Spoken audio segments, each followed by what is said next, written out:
নমস্কাৰ প্ৰিয় বন্ধু বান্ধৱীসকল, আমাৰ ৰাশিফল চেনেলটোলৈ আপোনালোকক স্বাগতম জনাইছোঁ।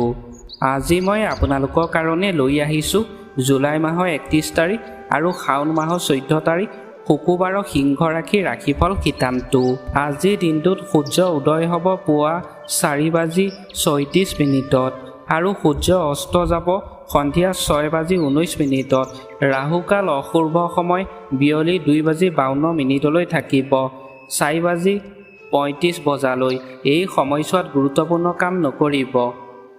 আজিৰ দিনটোত যাত্ৰাৰ কথা ক'বলৈ গ'লে আজিৰ দিনটোত যাত্ৰাৰ বাবে পুৱা 6:12 পৰা দিনৰ 12:45 সময়ছোৱাত অতি উত্তম আৰু মংগলদায়ক। আজিৰ দিনটোত সিংহ ৰাশিৰ জাতক জাতিকাৰ বাবে এটা ভাল খবৰ অহাৰ সম্ভাৱনা আছে, গতিকে ভিডিঅ'টো অকণো স্কিপ নকৰাকৈ শেষলৈকে চাব। ধন্যবাদ। মোৰ প্ৰিয় বন্ধু বান্ধৱীসকল, ভিডিঅ'টো আৰম্ভ কৰাৰ আগতে তোমালোকক মই এটা বিশেষ কথা বহুত দুখ মনে ক'ব লৈছোঁ। তোমালোকে মোৰ ভিডিঅ'টো শেষলৈকে চাবা আৰু যিমান পাৰা মহাদেৱৰ কৃপাত ভিডিঅ'টো শ্বেয়াৰ কৰি দিবা সকলোলৈকে। এটা ভিডিঅ' বনালে বহুত কষ্ট হয়, বহুত কষ্টৰ মূৰত এটা ভিডিঅ' মই তোমালোকৰ বাবে সদায় আগবঢ়াওঁ। তোমালোকে মোৰ চেনেলটো ছাবস্ক্ৰাইব কৰি দিবা। মই বহুত দুখীয়া ঘৰৰ ল'ৰা হয়, যেনে তেনে এটা কম দামী মোবাইল লৈ আপোনালোকৰ বাবে সদায় ভিডিঅ' বনাওঁ। মোক তোমালোকে সহায় কৰা, প্লিজ সকলোৱে ভিডিঅ'টো ছাবস্ক্ৰাইব কৰি দিবা। হেল্প মি, মই তোমালোকক ৰিকুৱেষ্ট কৰিছোঁ মহাদেৱৰ কৃপাত, তেতিয়া মই সদায় নতুন ভিডিঅ' বনাবলৈ উৎসাহ পাওঁ। ধন্যবাদ মোৰ বন্ধু বান্ধৱীসকল। এতিয়া ভিডিঅ'টো আৰম্ভ কৰিছোঁ। সিংহ ৰাশি, সাংস্কৃতিক আৰু সৃষ্টিশীল কামৰ সৈতে জড়িত ব্যক্তিসকলৰ বাবে আজিৰ দিনটো যথেষ্ট লাভজনক প্ৰমাণিত হ'ব। আপুনি সাংস্কৃতিক আৰু সৃষ্টিশীল কামৰ লগত যদি জড়িত হয় অন্য ব্যক্তিৰ লগত, আজিৰ দিনটো আপোনাৰ লাভজনক হ'ব বুলি কৈছে। টকা পইচা ফালৰ পৰা ব্যৱসায়ত নতুন প্ৰেৰণা আৰু যোগাত্মক সঁহাৰি লাভ কৰিব।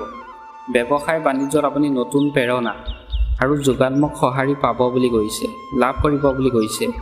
ব্যৱসায়ৰ ক্ষেত্ৰত অংশীদাৰী ব্যৱসায়ত কোনো সিদ্ধান্ত লওঁতে আনৰ কথা সহজে বিশ্বাস নকৰিব।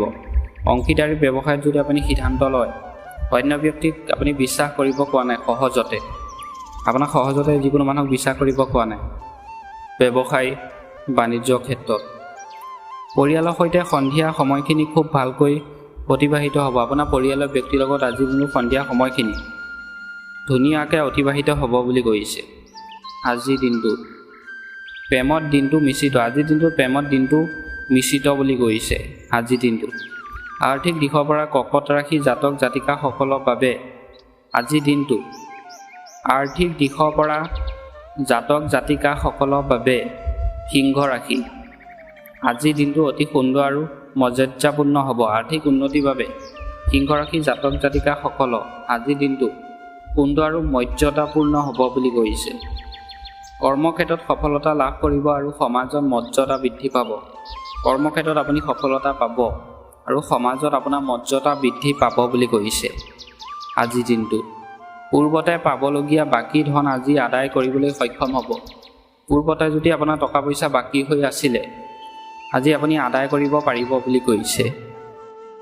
সিংহ ৰাশি জাতক জাতিকাসকলে ব্যৱসায়ত অধিক মনোযোগী হোৱা দৰকাৰ। ব্যৱসায়ত আপুনি অধিক মনোযোগী হ'বলৈ কৈছে। আজিৰ দিনটোত শুভ ৰং আৰু সংখ্যা, শুভ ৰং বগা আৰু শুভ সংখ্যা 2। সিংহ ৰাশি জাতক জাতিকাসকলক আজিৰ দিনটোত আপুনি স্বাস্থ্যৰ প্ৰতি অলপ যত্ন ল'বলৈ কৈছে। সিংহ ৰাশি জাতক জাতিকাসকলে স্বাস্থ্যৰ অৱনতি হ'বলৈ কোৱা নাই। খোৱা বোৱা আপোনাক চাই চিতি যত্ন লৈ খাবলৈ কৈছে। আৰু ডায়েবেটিছ ৰক্তচাপ ৰোগীসকলে অলপ সাৱধানে থাকিবলৈ কৈছে। সিংহ ৰাশি জাতক জাতিকাসকলক আজিৰ দিনটোত পুনৰ লগ হোৱাৰ আশাৰে এই মুহূৰ্তত আপোনালোকৰ পৰা বিদায় লৈছোঁ।